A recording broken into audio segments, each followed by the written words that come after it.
最后一场戏是沈一送别友人，片场的客栈是用稻草和木头临时搭建的，屋外是一个小茶棚，里面拴了一只马。剧本上写沈一将马亲手牵给南三，也就是沈一的故人，深意即是沈一放下了过去，也放过了自己。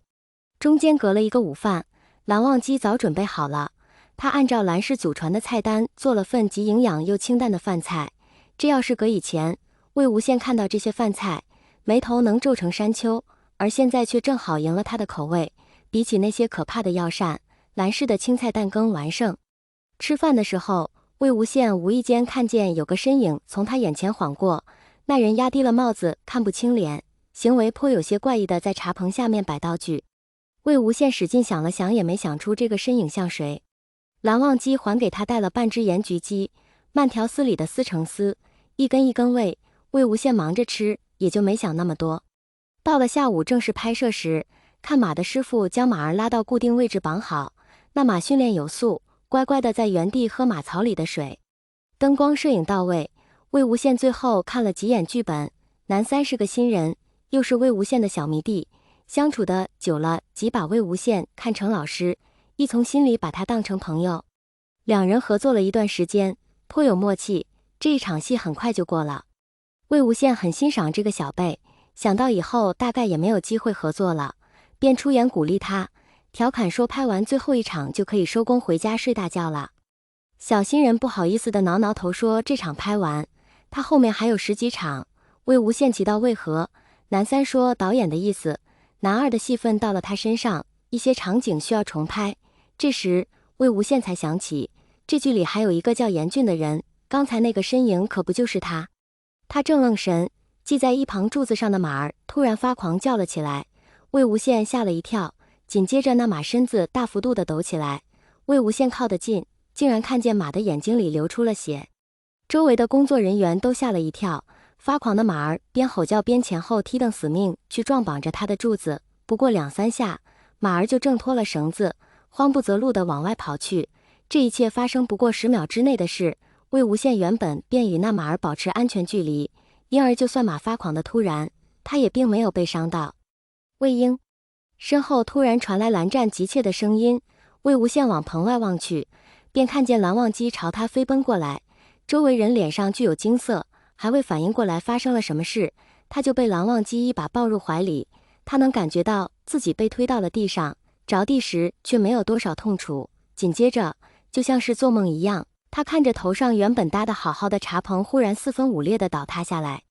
一旁的导演都吓懵了，过了好一会儿才大喊一声救人。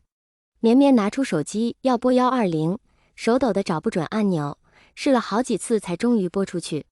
温宁早就借着力气的优势冲上去施救，好在只是一个简单的小棚，除了固形用的木头，就剩下一堆稻草。稻草丛里突然伸出一只手来，温宁一见，立马冲上前去，将压在那处的木头一开，便看见被蓝忘机紧紧护在身下的魏无羡正睁着泪眼颤着声音唤着蓝湛，蓝湛，你应应我。趴在他身上的人却一动不动。蓝公子，温宁也一下怔住了。他清楚地看到蓝忘机身上原本雪白的衬衫此刻被染成了鲜红色。蓝曦臣处理完手上的文件，整个人后仰在办公椅上，揉了揉眉心。他原本在美国度假度得好好的，家中事务放心地交给蓝忘机，想着弟弟长大了终于派上点用场了，自己这个哥哥可以抽身去追求自由与远方了。结果4个月前一个没倒时差的电话打来，打断了他的美梦，击碎了他放飞自我追求诗和远方的美好幻想。蓝曦臣想起自己这个弟弟对江家养子的种种，心中又不免感叹，父亲是个痴情的，忘机也是个痴情，只有他这个单身狗想痴情都找不到对象。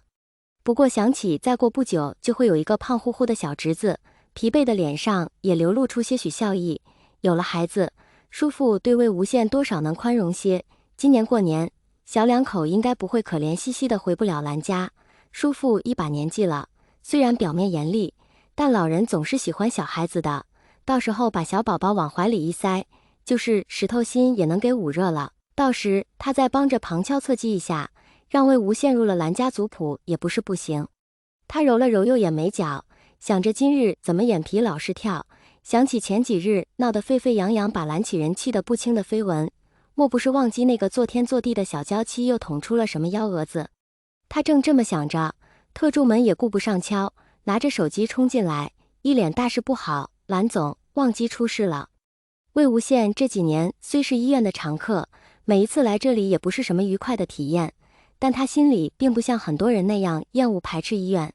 只是因为蓝忘机会陪着他，要打针他可以扑进蓝湛怀里，像3岁小孩一样哭着说不要，蓝湛会花100倍的耐心安慰他，要吃苦药，魏无羡可以耍无赖不要脸的说出不给糖就不吃药。但是医生嘱咐过，喝完药吃糖会有损药性，蓝忘机不能纵容他。魏无羡就想了个馊主意，他乖乖把药喝下去，把糖果塞给蓝忘机，最后通过唇舌相交的方式达到中和去苦的效用。听起来非常无理取闹，但是蓝忘机很听话的照做了。魏无羡觉得蓝湛这个人真是甜的发腻，有这样一个人在身边，吃多少苦药打多少针他都没在怕的。可是他现在怕了，蓝忘机只要往那一站，就可以驱散他一切恐惧，可能让魏无羡感到恐惧的也只有蓝忘机一人，是那种从心底深处一点一点蔓延出来的患得患失。即使是当初温情告诉他活不过3年时，魏无羡也没有过这种感觉。温宁觉得魏无羡状态不太好，那一下虽然有蓝忘机护着，可也保不齐会磕到哪里。他开口劝魏无羡去做一个检查，魏无羡却像丢了魂，没做任何反应。蓝曦臣赶过来，还未问上一句话，手术室的灯灭了。魏无羡第一个冲上去，蓝忘机人没醒，他想去拉他的手，可上面插了针管，魏无羡也不敢碰，就抓着冰冷的床杆，眼睛一刻也不离地盯着蓝忘机没有血色的脸。温情摘了口罩说明情况，轻微脑震荡加上失血过多，伤势已经控制住了，就是后续几天可能会出现呕吐眩晕的症状，建议留院观察。蓝曦臣听罢情况，悬着心也终于放回肚子里。忘机什么时候能醒？温情今晚应该能醒过来。又示意护士将人推进看护室。魏无羡扒拉着床沿不放，就要跟着护士去，被温情拦下。你现在要做的是回去躺着，我得给你也检查一遍。蓝曦臣，这里有我，你还是听医生的话，至少应该换件干净的衣服。魏无羡身上雅白的戏服全是血迹，配上他一张惨白的脸，看着触目惊心。蓝曦臣又补充道，忘机醒来，看见你这样也不能安心。魏无羡松了手，目光艰难地从蓝湛身上移开，看着和蓝湛9分像的蓝曦臣，点了点头，低声应道，我听大哥的，我去把衣服换了。蓝湛洗劫。我去把脏衣服换了。温宁一直跟在他身后，见他脚下一软险些仰倒，赶忙伸手扶着。等蓝曦臣走远，温宁的手机便响起来，温情板着脸扶着魏无羡的手臂，示意弟弟去接电话。魏无羡看着身上的血迹，脑子里不断浮现蓝忘机倒在他怀里血流不止的画面，不管他怎么捂都止不住泉涌般往外流的血，不管他怎么叫都唤不醒他的蓝湛。魏无羡从未如此挫败。